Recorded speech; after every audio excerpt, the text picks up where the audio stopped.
Seth, how are you, man? Good to see you. I'm great. The lighting's sort of weird, but we're You look trying good. this on the road. I got that weird Yeah, the halo. It's thing. very fitting. Let me just try to change one thing here. Take your time. Take as much time as you need to art direct it. It look perfect.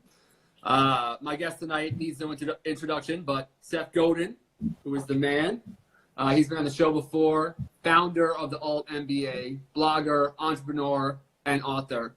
An all-around great guy. Everyone says, are you nervous about interviewing Seth? And I say no. The first time I was, and I was very intimidated, and you can at times be stoic, but the first time I talked to you, it was one of the most meaningful, impactful conversations I've had on this podcast. So thank you. It's good to have you back. Great to be back. We're launching the Freelancers Workshop today. I know, I saw it. So the timing's really good. But so excited for what you've built here. You know, a big following of people who are doing good work. Yeah, Congrats. for sure. So let's talk about the freelancer. I appreciate it. Thank you. It's an honor and a privilege to have you say that. But let's talk about, so it's back on, the Freelancers Workshop. I'm all about it. I'm a freelancer, and you kind of help me navigate those, at times, choppy waters. And, you know, we're really in the thick of it now, Seth. So let's talk Freelancers Workshop. Yeah, well, it starts with what you just said, which is owning it. Like, I'm a freelancer, and I'm proud of it. Yeah. People, you know, are embarrassed. They call themselves entrepreneurs. No. Not entrepreneurs, freelancers. We're doing it with our own two hands. Yeah. We made it. And so the question is, if you're going to be a freelancer, how do you move up? How do you get what you deserve? How do you earn the respect? You can't work more hours, right? You just can't. There aren't any more hours to work. Or around 4 a.m. it gets a little bit shaky, honestly. Exactly. Yeah. Or things start to get busy, so you try to hire a junior version of you that's just like you but cheaper. That doesn't work. Right. The only method is better clients. Mm-hmm. If you get better clients, they pay you more, they trust you more, they challenge you to go further, they talk about you, they take you to the next level. So then the question is, how do you get better clients? Right. And what I'm trying to help people see is trying to get better clients is the hard part. Yeah. Firing your bad clients and becoming the kind of freelancer who attracts better clients. So yeah, there's a slog right now. We're in the middle of a tragedy, not just in New York, around the world. And the economy is going to be frozen for a while. You're just not going to get calls off the wall from people who say, yeah, I want you to work for me in April 2020. This is not going to happen. People are keeping the cards close to their chest right now in every line of work, no matter how much. Exactly. Right. So if April is shot, how are you going to spend it? I'm a DJ. I'm totally screwed, Seth. I'm completely screwed. Right. So how are you going to spend it? Summer.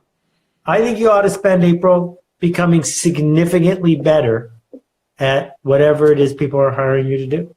Mm-hmm. And don't fret, don't read the news, stay home and figure out how to go from where you are to 10x. And I don't care if you do it with my workshop or anything else. I just think that's the opportunity, that the way to be generous is to care enough to get significantly better at what you do. Yeah, for sure. Absolutely. And I remember our initial talk, just to give some context. Basically, I was living in Montclair. I remember, I think that we talked on Monday or something like that. But over the weekend, I just got let go.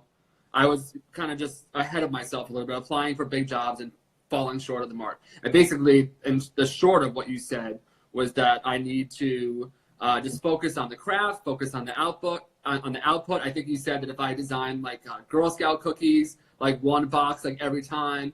Kind of just working and honing your craft. And a topic that's come up throughout this is the second week doing this now. And at first I felt kind of guilty. I was like, there's kind of no better time than now. I hate to say it, but now I'm like, no, this is the time.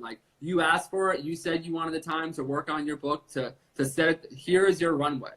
And you have to have that mindset, because you still wake up every morning and you still have to, to look at yourself in the mirror and say, what have I done, or what kind of legacy am I building? So I think that your approach of just being, putting aside the excuses. Wait, what is the plumber phrase that you use? I'll make sure I have it here. Oh, the one about plumber's block? Plumber's block. Yeah, a plumber doesn't come and say, I can't do it today. I have plumber's block. You can't have writer's block. Just sitting down at the table and doing it. So.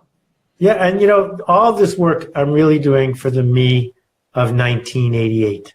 Yeah. Because from 1987 to 1990 something, I was truly a struggling freelancer, because I was basically saying, you can pick anyone, I'm anyone, what do you need? Like, what can I pick up? What can I make go forward? Right. Instead of standing for something and being specific. Yeah. And if someone had sat me down and helped me see that path, it would have saved me a lot of pain and suffering. Yeah, for sure. One of the things I've realized about you, and I think it's, as I joked around about before the podcast about, people that you can kind of seem like intimidating because you're very stoic and stuff like that. But I think is that you're transparent. Is that something that you've always had, or is that something along the lines you needed to make sure that you were clearly, because you're a man of like conviction that comes across very clearly. And some people are kind of like, in today's day and age, especially, they're like thrown by it. I like to think of myself that I'm kind of the same way, but is that something you learn over time, or is that something that you've always had? I don't think I'm transparent. I think I'm consistent. Consistent, yeah, it's a better way. And there's a huge difference. I don't think people care about authenticity one bit. Really? I think if you need knee surgery and you're in the operating room and the surgeon comes in and they're like, oh, I had a horrible fight with my spouse, I'm really not in a good mood. You're like, screw that. Yeah. I want you to be the best surgeon in the world. That's who I hired. I don't want an authentic surgeon. I want a consistent surgeon. For sure. And so I work really hard. When I'm doing my work, it's me. And it's a consistent version of me. Even if I've got a headache, even if I'm afraid, I am going to be the me you expected in this moment. There's a small niche on the internet for the drama of the vulnerability person. Right. Yeah. But that's like being a stand-up comic. That's not a productive way to spend your time. Yeah, the real number of people really doing it is like 30, 40 people. Right, yeah. And a whole bunch of people just putting it in their Instagram handle kind of thing. I love that so much. Yeah, for sure. So, hold on. Well, I had something right along those lines. I forgot what it was. See, this is the problem. When I have Seth Godin coming on the podcast, I need to be super prepared, but I'm not normally prepared. So don't worry. Okay. Oh, okay. So how to succeed while failing. That was the name of our initial talk. Basically, I explained about, and something that I've always wanted to get across in this podcast, and I think you showed me that it was possible to articulate it that day, which was like, you need to stop seeking out the approval of your parents, of the people around you, that reassurance is futile, and that whenever you would hit a major milestone, I have to make a confession here. You said whenever you would hit a major milestone, you would feel deeply depressed for non-trivial amounts of times. And one night, my wife and I were out at dinner, and she's like, why do you always say that non-trivial amounts of time? And it's from our conversation. You got great vocabulary, but reassurance is futile. And I needed to hear it. I wanted my parents to just approve, but you explain they can't understand. For everyone that's out there that's freaking out about their parents. It's not for them. Yeah. It's not for them. All right, so a couple of things. First of all, I got to be really clear. I have never been clinically depressed. I don't want to take that word away from people who are struggling with something real. And in this moment of worldwide tragedy, so many people want to be reassured. Yeah. It's all going to be okay. It's all going to be gone in a week. Everything's going to be fine. But it's not enough, because 10 minutes from now, you need more of it because it wears off. It's so much healthier to say, we don't know what's going to happen, but we're resilient. Mm-hmm. We don't know what's going to happen, but it's going to be a slog. That being realistic about the fact that you don't know what's going to happen opens the door for you to lead and to contribute. Because if you are contributing and leading, you get out of your own head and you can start working for other people. That's why this is called Meet the Creatives New York, not Meet the Selfish People New York. Right. Because what it means to be a creative is to ship work that matters. Yeah, exactly. For sure. And I think that shipping the work is kind of like the key word here. I know that you're somebody who's been, a pro. And people always do this in your interviews, so I'm going to make sure I don't do it. I told my wife, my goal to go in is talk to Seth like we were sitting across each other at dinner, not doing the whole, you're a prolific bestseller, all that stuff. But nonetheless, you sit down and you work at the table all the time. You blog every day. What's the record now? How long has it been? It's more than give or take a couple of days. 12 years. That's pretty damn good. I mean, there was one day that there was a glitch, but I've been doing it for 20 years pretty much. Wow, that's cool. I love how hard you are about this thing. See, me personally, I would have been like 20 years, haven't missed a day. But, what has your experience been along that journey? Kind of just sitting down at the table to do work. You've written so many things. You're really disciplined in that way. for someone who's maybe struggling to become that person, what's your advice? Yeah, publish lousy work. Right. Keep I'll put a lot of publishing. shitty work. Yeah. Keep publishing lousy work, and it will get better.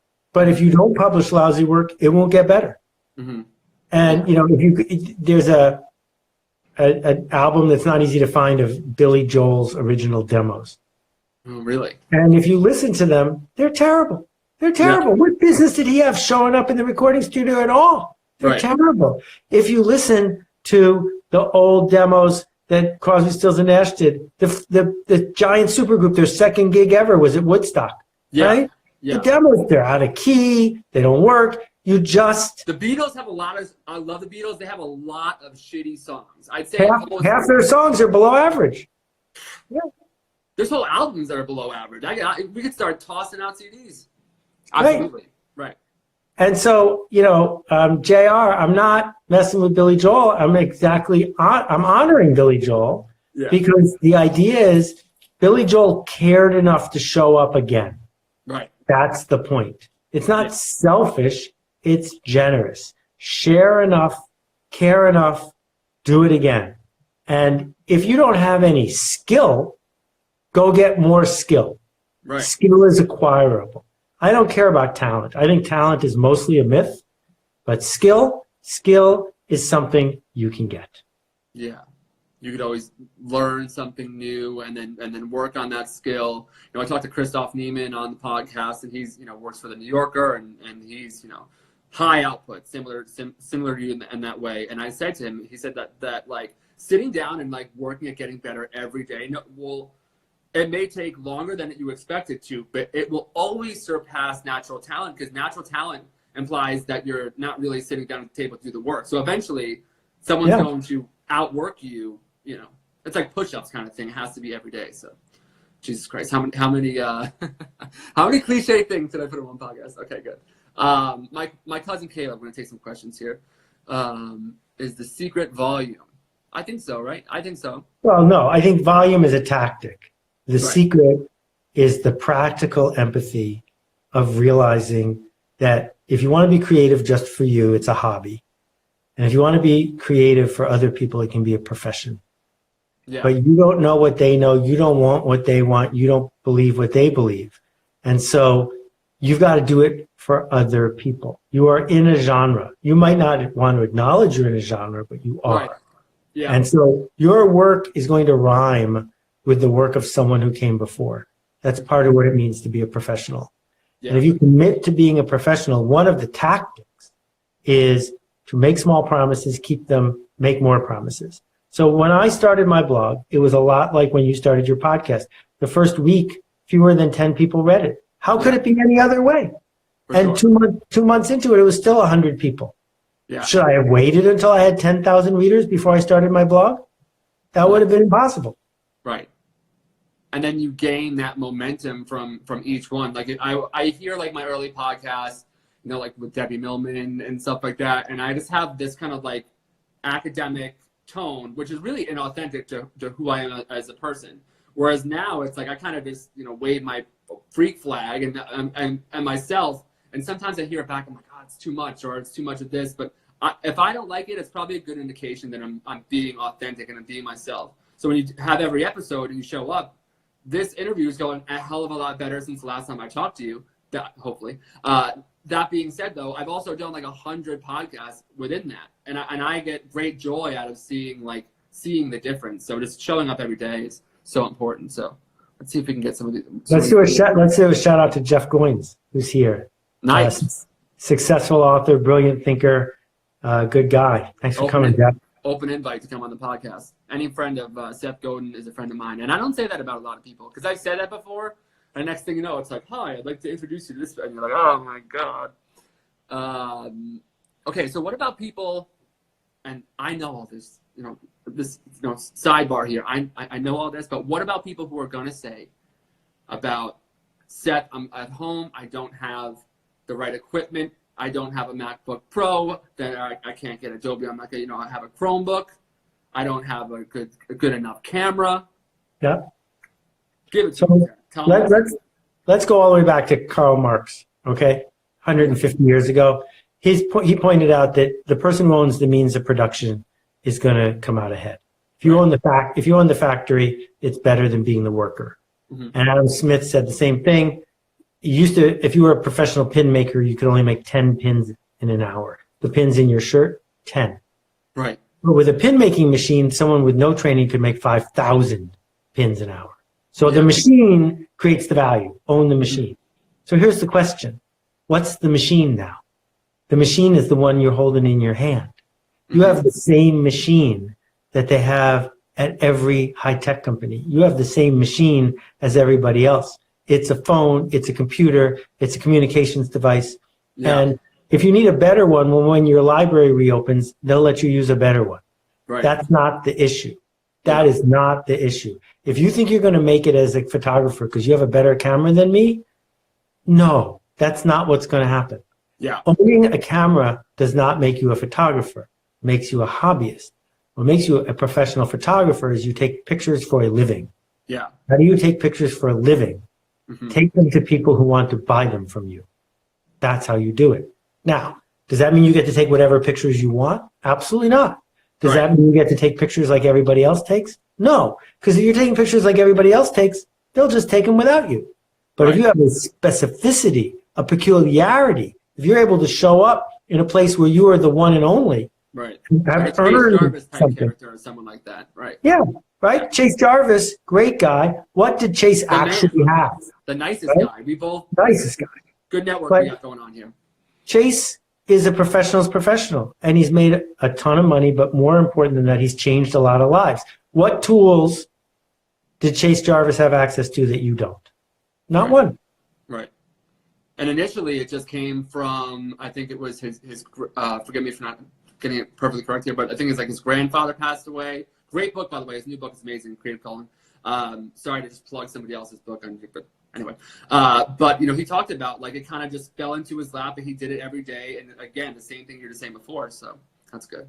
Can we go to Chief Neef's question? Yes, absolutely. Bail me out of this, Seth. Here we go. No, I wasn't bailing you out. I just saw it go by. No, did you see it, or do you want me to say it? I just kind of lost. Yeah, go ahead and say it. Okay. So the question is, what if you don't know what your calling is? What if you don't know what to do? And this is really common. Yeah.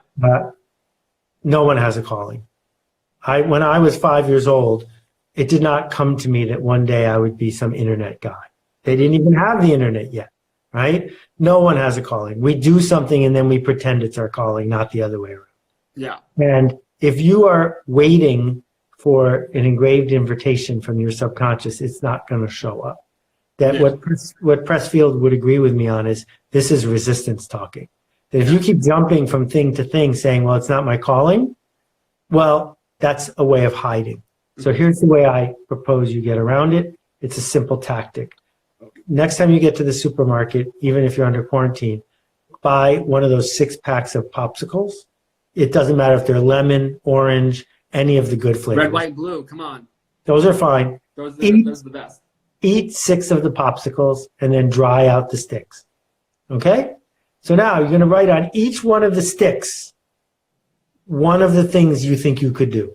I want to run a circus. I want to be a professional photographer. Any of the 6 that if you had one of them, that would be your calling. And then shake them around and shake them around. And whichever stick you pick, that's what you have to do for the next 2 years of your life. So don't put it on a stick unless you're prepared to do it for the next 2 years of your life. And then whatever stick you pick, that's your stick. Yeah. That's it. That's it.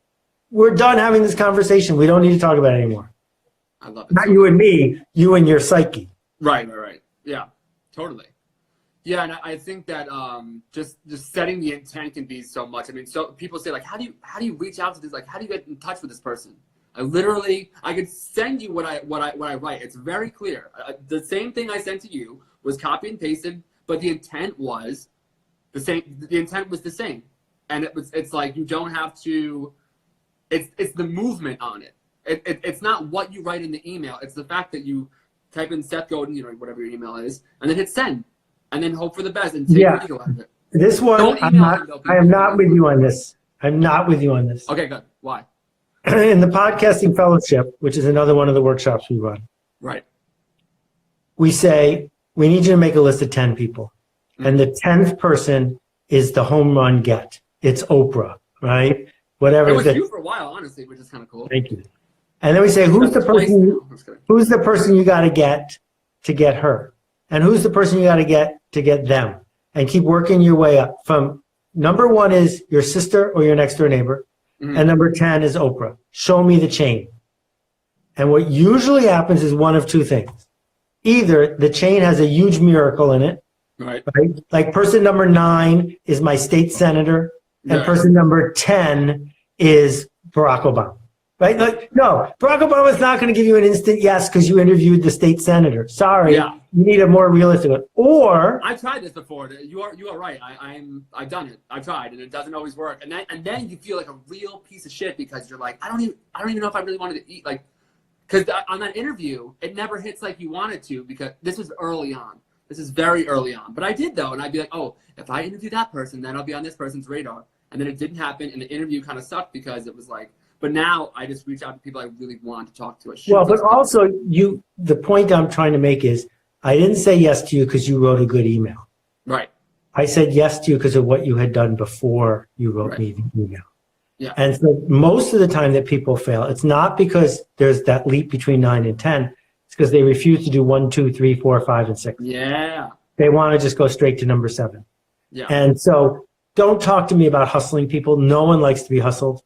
Don't say that what you need is a good list to write out to. And I'm older than Malcolm Gladwell, so if it sounds like Malcolm Gladwell, maybe it's because sometimes Malcolm Gladwell sounds like me. I'm just saying. Known Malcolm a really long time. No, I'm just kidding.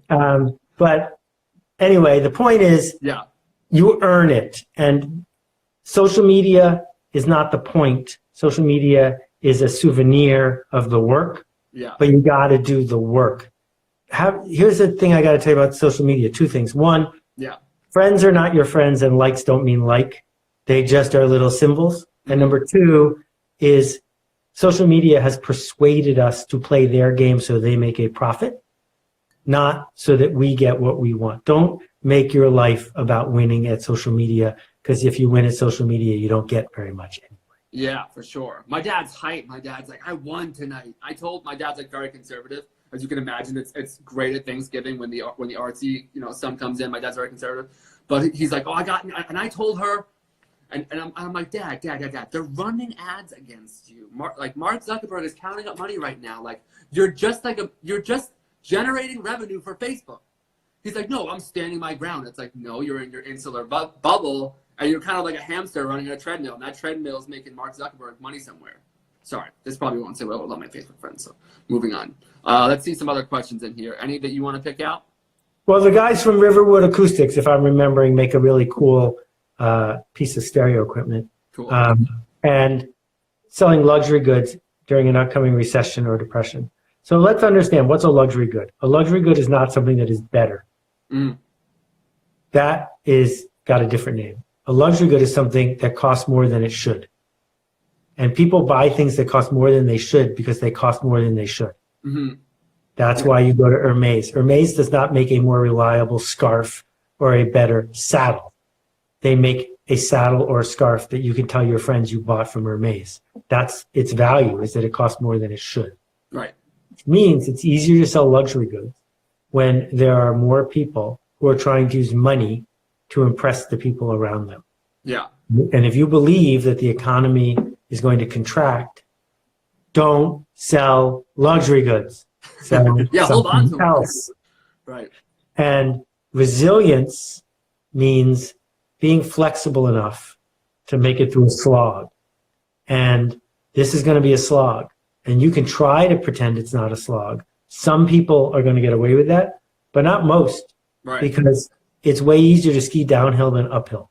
Yeah, and so true. My suggestion is figure out what people need. Figure out what they believe and give them that. I love that. Yeah, for sure.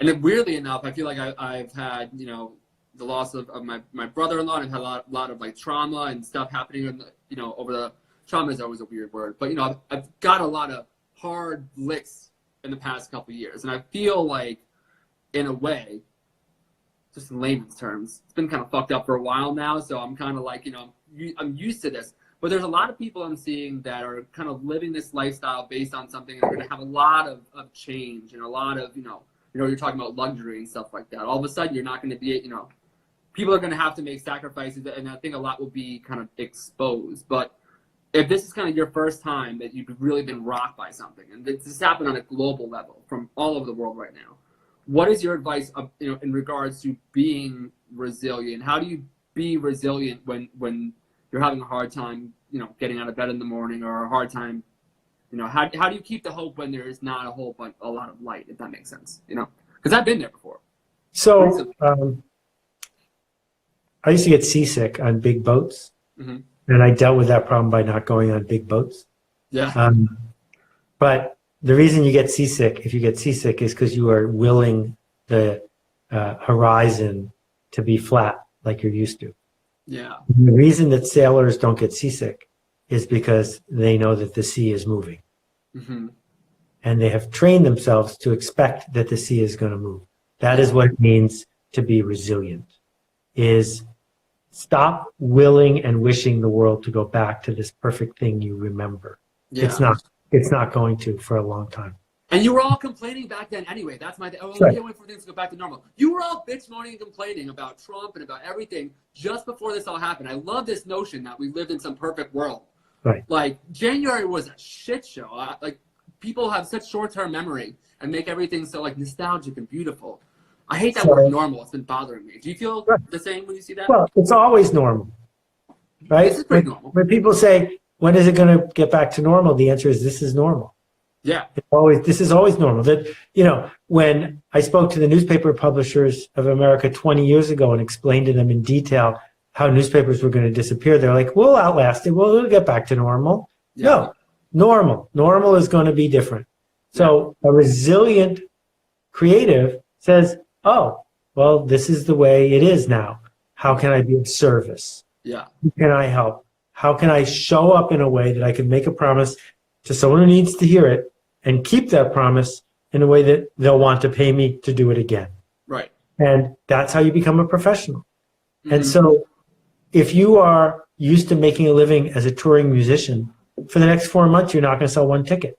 Yeah. No. There are still DJ, people. it's weird. I had this whole it feels like my right arm is not there a little bit, because there's that Saturday release. There's that moment of humanity, and I'm not getting that, and it's really kind of screwing with me a lot, because it's part of my normal. I'm such a hypocrite, but you know what I mean? No, it's weird. If you're missing that, so are other people. Yeah. So how could you connect them? How could you lead them? How could you replace that feeling with another feeling that they'll be glad they were able to engage with? Because generous doesn't mean free. Generous means you put in the effort to see somebody on their terms. Yeah. And creatives, for a living, we're not clerks. We're not bureaucrats. Our job is to invent the next thing. So go invent the next thing, because that's your job. Yeah, for sure. And I feel like in the same way, you were talking about plumber's block and stuff like that. By the way, that last thing before you were talking about, that was, hold on, what was it? The inventor's dilemma. That was it, right? Innovator's dilemma. Innovator's dilemma, sorry. Spell check, did me wrong there. The late Clayton Christensen. Yes, which you covered really great with Chris Do from the future. I love that interview, by the way. So, Chris, admittedly, I watched before this and got prepared. And I remember how awesome you were during that interview, because I was a little bit, there's kind of the myth of who you are, and then there's who you actually are. And as I watched that podcast, I was like, oh man, I'm hyped for this. So that's cool. Great to be catching up again. I saw somebody here is from the altMBA, MBA 5. Can you talk about why everything is okay to post? About why everything is okay to post? I wrote a post last week called "Is Everything Okay?" Is that the question? Yeah. Because Robinson, who was in altMBA 5. Right. So the post, basically, the subject line was, "Is everything going to be okay?" And the answer is depends. If you mean, is everything going to be the way I wish and hope and dream it will be? The answer is no. It never will be, ever. Right. On the other hand, if we define okay to mean, is everything going to be the way it's going to be? The answer is yes, of course it is. Everything is always the way it's going to be. Yeah. So we get to decide what okay means. We get to decide what to do in the morning when we wake up. If we wake up in the morning and go, oh, that's what it's like, time to get to work, we're going to be a lot more productive than if we get up in the morning and go, oh, it doesn't match my greatest dream, forget it, I'm going back to bed. Right. Or kind of just do some sort of like social media thing. Like I was doing that for a while. I deleted Twitter off my phone. I'll be back on Twitter for people that follow it or whatever. Don't unfollow me, please, for the love of God. It's already so low. But I was just kind of in this cycle, this constant cycle of like, yeah, but I'll figure it out. I think John Mayer had a great point about it. It's like, it's 1 + 1 = zebra right now. And everyone just keeps going to see when will 1 + 1 = 2. Because you're looking for that, again, reassurance. You're looking for that reassurance that things will get back to normal. But that's kind of just a treadmill. And it's almost better off to be like, okay, if the sky was falling today, if it was the end of the world, if this was it, if it's as bad as they say it is and we're all going to get wiped clear off the earth, which I hope never happens. If that's as bad as it is, wouldn't you network like you've never networked before? Wouldn't you communicate and show love and show empathy and kindness versus just wallowing in self-pity, like scrolling through your phone? People, if you're doing that, it's okay. But stop fucking doing that. You know what I mean? Like, do you agree? There's a really good science fiction novel called The Last Policeman. Yeah. And the thesis is the telescopes are good enough that they find an asteroid that's headed toward us and it's so big it's going to wipe out the Earth. Mm-hmm. And it's going to hit the Earth in a year. You have to send me this. I want to watch this. And if they made it's a book, and if they made an announcement and told us that the world was going to end in a year, some people leave their spouse, become alcoholics, drug addicts, and go party, and some people just go to work tomorrow because they're basically saying to themselves, if it was good enough to do yesterday, it's good enough to do today. How can I be of service? Yeah. Absolutely. That's kind of like why I had this in mind. It was like, well, am I going to sit around and feel sorry for myself? Or maybe let's circle back with the friends that I made along the way, like yourself, and see where they're at. And thus far, everyone's been, admittedly, everyone's a little bit freaked out, and that makes sense, and reevaluating things. And now you've had, when I was watching the interview with Chris Do from the Future, shout out to Future, it was a year ago. And you kind of had your reservations about the way that society and, the way that our kids are educated and stuff like that, and how we're kind of, I forgot what the two generations were, but you basically said, like, you hope that it sort of levels up, but you're always kind of dealing with the BS from the, I'm butchering it here, but nonetheless, what do you think about this all now? And I'm such an optimist sometimes, and I can't help but feel like there will be a lot of pain and a lot of sorrow and probably a lot of loss, but I feel that people are sort of coming together, and the focus on the home is kind of like coming back in, like realizing what's important. And because I'm auditing my life and seeing what's important. But if, hopefully when this all opens up, do you think that people will learn from those things or go right back to going on Twitter and fighting and stuff?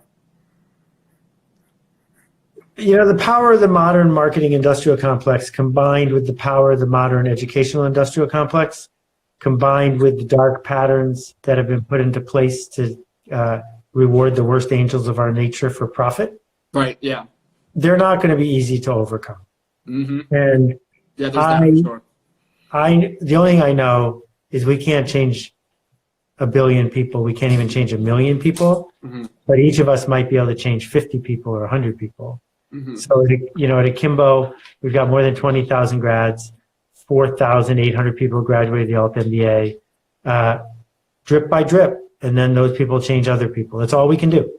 Right. So I am an optimist that we can undo some of the brainwashing that has pushed people to want to consume at all costs, to pick fights instead of to make friends. Yeah. I'm not going to think it's going to happen universally. I just think each of us has no choice but to do what we can do. Yeah. So before I forget, if you go to the freelancersworkshop.com, there's a purple circle at the top, and it's a hidden discount we give people just for insiders. It goes down in value every day. So freelancersworkshop.com, there's a little purple circle. Check it out. For sure. And also, you have all like these different mediums. Let's pull this up here. Just letting you know, the questions stop moving on my screen, so I have to every once in a while I'll put a thing and then it moves again. So you're going to have to look at the questions because they stop moving for me. Okay, got it. Okay, let's see here. Design problems are never black and white. That's very true.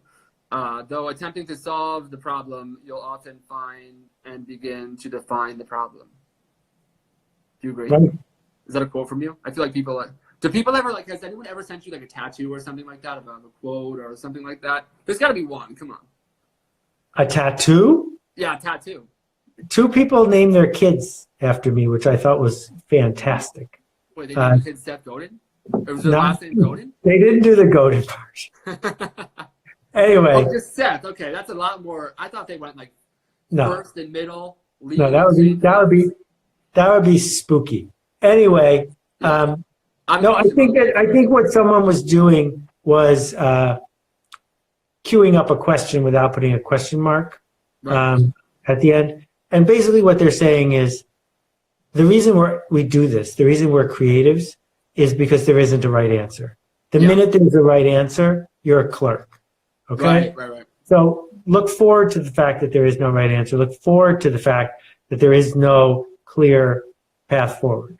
But then, instead of freezing and waiting for someone to tell you what the path forward is, you say, how do I define the problem? And the very act of defining the problem is how we go ahead and solve the problem. Yeah.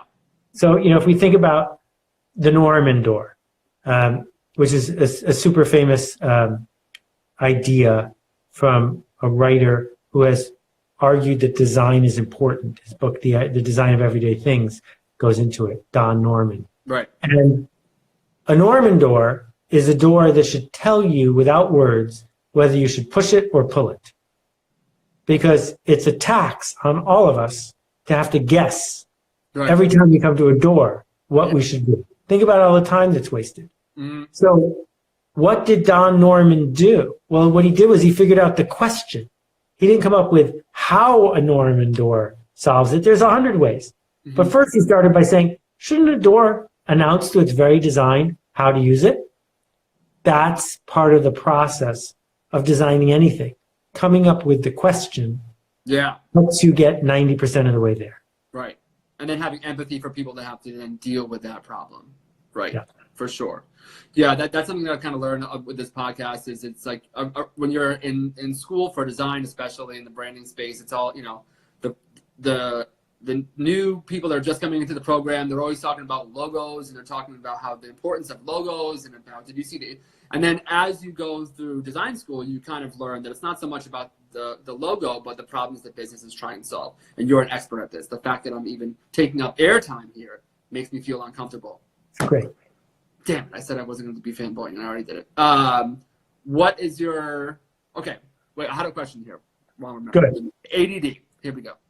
We're going to land this thing eventually. Here we go. Question from my cousin Kayla, who's great. One day we'll both be working for her. What can creatives do to make the most of their time during the quarantine? I think we covered that, but maybe like in just a creative way. If you're not so much thinking about like your purpose and stuff like that, just for fun. Like I made a whole theater in my garage. It's been fucking awesome. I'm excited about it. Well, let me try to come up with one that's a little bit more productive. Yes. So it's not helping my productivity at all. I saw a guy who took a bunch of stock video footage and edited it together in a killer 90-second montage. It was on Boing Boing today. It probably took him a week. It's magnificent. So here's the thing. He wasn't working for anyone for the last week anyway. And now he's just put this sizzle reel in his reel. That's stunning. Like if I needed a video editor, I'd hire him this minute. Why wouldn't you hire stock footage? Just think what he could do with original content. Yeah. Exactly. Another guy put up a video on, I think it was on Design 88 or Design 99, whatever it's called. And he took the new BMW and he redesigned it, the grill, to look like it's supposed to look like. Yeah. Wow. That's nice. Right? And it probably took him. With that legal department, though, you don't want that big, fancy BMW envelope show up. Nah. He didn't do anything. He didn't sell a car. No, he made a video using fair use. Right. And, true. Right? So the beauty of it is BMW is not going to hire him. but lots of people are going to see that he has a design vocabulary and a point of view and skills. And he just added something to our conversation and to his portfolio. Well, what if you challenge yourself to pull 8 late nights in a row working for the worst client you've ever worked for, you, to actually do really good work? Yeah. And to say at the end of a week or two, look, I made all this. This charity I care about, I redesigned their website without asking them. Here, I sent it to them. Maybe they'll use it. This, I'm a copywriter. I found a candidate I believe in. I wrote 20 emails that she can use to raise money. I just sent it to the campaign manager, right? So you just go and you go and you go because no one's slowing you down. Right. What are you waiting for? Yeah, and that's one of the things I always say, when I go and talk at like universities or stuff, or I'm in the classroom, because I have a lot of empathy because I had a really shitty attitude. You wouldn't know it. You would think I'd be like academic, but all this ADD in the college setting, total nightmare, right? But when I go back and I talk to them, I say it's like, well, the teachers did this, or I need this client to get work. Okay, like here's the brief. You got the job at Nike. Show me what you got. And other than that, you're full of shit, and that's an excuse. Yeah. And they're like, well, yeah, but I don't have it. It's like, no. Like, if you could do it, better, show me. Like, I have a friend, Anna Fine, who was a design director at RGA and at Droga 5. And the way that she really, like, I said, how'd you climb the ladder? How'd you get up? She said, one day I went to the head person, and I said, hey, here's the presentation. I did it like you asked me to. I fulfilled all the needs of what you've asked. I hit every mark. And I think it sucks. And here's what I would have done. And the next thing you know, she's a design director and leading the biggest advertising agencies in the world. If you can do it better, show me, and then amplify that online and use, the internet or whatever. So, love that. She's coming on Saturday night. She'll be on the show. Love that. And here's what it says on my coffee mug. Yes. This might not work. I like that. And that's why people don't do it. Right. They don't do it because they don't want to say that part. Yeah. Failing is so much a part of it. And I remember very vividly, like when we had that first conversation, it was weird.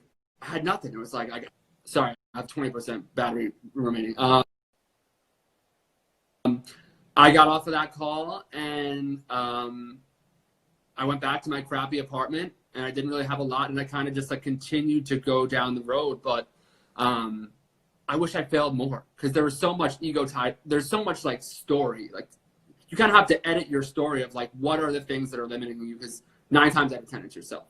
My biggest thing, the biggest mountain that I can climb is the day that I grab my inner, pansy, whatever you want to call it, whatever the word you're supposed to use is, and tell it to shut up and do what my heart desires. I'm getting better at dealing with that. But as sometimes when life gets problematic, it's difficult to not allow that story to happen because it's within us. It's meant to protect us, but hitting the override button or the lizard brain. Talk about that for people that might be new to you. What I'm okay. So first, if you haven't read Pressfield's War of Art, go read War of Art. And I did read it, by the way. I read it. I love it. It's an amazing book. And Steve, my friend Josh, Steve emailed me today. What a great guy. Yeah. And I read it when I was writing Linchpin. And right around then, I read this research about the lizard brain. We have 2 brains. This one right here, the amygdala, it's the size of 2 small beans. It's the one that's responsible for anger, revenge, and fear. And it's right here, so it's next to our spine, so it can take over. And when it's dormant, we're humans. And when it's not dormant, we freak out. So that's why I fly off the handle. And then it's like, because people like, just think about it and calm down first. Right. And it's just like, bing. It's like throwing a grenade. It's like all of a sudden it's gone, and it gets out ahead of me. And then I go downstairs or go for a walk, or whatever. I'm like, why can't I calm down? Why did I allow that to happen? Right. So you need to train yourself that every time the resistance shows up, every time the lizard brain shows up, you can't talk it down. You just got to wait it out.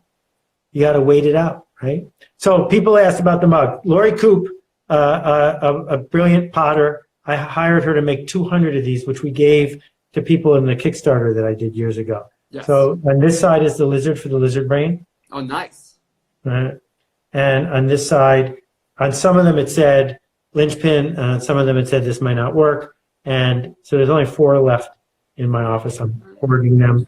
And Lori, as far as I know, never made another pot because 200 is a lot. Yeah. So it's probably really good at making bugs, though, to your point. Yeah, take really good care of this. That's so cool. I saw a question here. I saw my wife Sammy's in here. Hold on. This might not work as an excuse to procrastinate. At least something I learned about myself recently. Yeah, procrastination and stuff like that. Also, I think inspiration too. You know, I talked to this guy Steve Babcock. He was the chief creative officer at VaynerMedia. Now he's doing his own thing, doing in-house stuff. It's so hard to keep track of where everyone's working these days. I hope that's the latest. But he had talked about, you know, a lot of people are kind of just like revving their engine at like the start line. Eventually, you have to put it in. You know, like you can get really. You put on like, you know, you put on a Gary Vee video or a Seth Godin video. You're kind of revving the engine. You're like, yeah, I'm gonna do it. I'm gonna do it. But one of the biggest things is just like just driving off and getting out of that space of looking for inspiration and just allowing yourself to be shitty. But you've written so much. You've had so many, you know, best-selling books and stuff like that.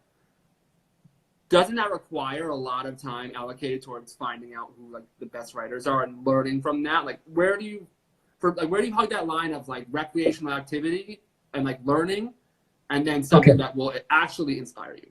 So there are two parts to what you're talking about. Yeah. I want to start with procrastination. So Lorne Michaels may or may not have said this. I will pretend he did. Okay.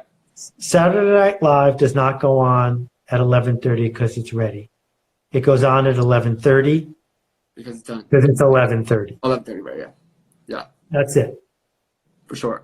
And you may have noticed that not once in 40 years have they said, sorry, the episode isn't ready. We'll be here in half an hour. Not once. Right. And so you make a commitment. The commitment is, I'm never going to touch the snooze button. Not once, ever again. I'm never going to miss a deadline. Not once, ever again. Right. I'm never going to go over budget. Not once, ever again. It's a choice. Yeah. Either you do or you don't. So we're not going to ship it because it's perfect. We're going to ship it because it's 11:30. So now that we know that, we better get it perfect before 11:30 because we're going to ship it at 11:30 no matter what. I love that. So that's the first part. No plumber's block. Plumber's block. And the second part is what about skill? Well, I don't go to meetings and I don't watch television. So I have 7 or 8 hours a day that most people don't have access to. Right. And if you care, you can do that. And if you do that, you can learn 7 hours worth of skill every day. Mm-hmm. What would happen if you actually learned 7 hours of skill through practice, through effort, through contribution, through connection every day? Right. Right? Sure. I mean, here's the deal. There are a lot of people on this call right now, over 100. You can find each other. Start a mastermind. By the way, that's not mine. That's probably mostly you. Start a mastermind group. Meet once a week and challenge each other to show each other your skills and your promises. Then do it again next week. Oh, you're not serious. But if you are serious, you can go do that. Yeah. And so we have access to all this information, but we don't trust ourselves enough to leap. And it's the trusting that's so important. Do you trust yourself enough to become a better version of yourself? Right. Because if you become a better version of yourself, you have to produce more. You have to make bigger promises. You have to be a different person, right? Yeah. And what I am arguing is that we've been brainwashed to not trust ourselves because there are people in power who want us to trust them instead. And there's a lot of money in you getting better. There's a shit ton of money in the world of we're going to tell you how to do it in these easy steps. You know, put your credit card information here, and we're going to teach you how to be a New York Times bestselling author kind of thing. Because why the fuck not? It's a promise that they could, you know, I'm kind of doing it in a way. You know what I mean? Yeah. It's like I can scale conversations with Seth Godin. I can scale conversations with Michael Beirut, you know, whoever it is. And even myself, I talk to people all the time. Technically, if I was taking the advice of everyone and actually putting into effect all that I had learned, I'd probably be like a lot further along, but I'm not. There's a great online class with, again, Chris Do from the future. Just getting it's top of mind. But he had every hour was a post-it. And he had like some people like my age there, and he said, here's the board, here's 24 hours, every hour is a post-it. and write on that what you do, and be honest about it, because this is an exploration. If you watch Shameless every night for 1 hour, that's one Post-it, and you ain't getting that Post-it back. And if you're honest with yourself, most people would look at the Post-its and go, "What am I doing with my life?" Right? Like, sorry, I keep cursing. I might be the first person who's ever cursed on the Seth Godin podcast, but I'll wear that for pride. It's your podcast. You can do anything you want, man. I'm just here to hang out. Yeah, I know. It's been good. Listen, I know that Instagram always cuts us off here, but you have a great podcast that's out. It's from an ancient word. It's akimbo. Am I saying that correctly? AKIMBO. You can find the workshops at akimbo.com and the podcast at akimbo.link. Anything else you'd like to promote? What book number are you on now? How many books have you written in your life? The 19 bestsellers, the 20th book will be announced one day. We'll see. But all I want to promote is the people who are on this call. I want to promote the people who have the means of production, the people who care enough to call themselves creative, right? I want you to go do a ruckus. I don't care if you do it with me or not. I just need you to level up and make a bigger promise. Yeah. I feel like I've leveled up a little bit since the last time. Admittedly, I'm still kind of lazy. Still got to overcome some of my own inner BS, but you're helping me get there. You're amazing. Maybe we'll circle back in a few years. Seth, it's been a privilege and a pleasure. Thank you. You're the man. See, people, I told you he's nice. Don't be intimidated. Peace out. I can do it. I can't do it with this hand, though. If I pull these two together. All right. That's it. Take it easy. Good night. Thanks for having me. Bye-bye. Bye.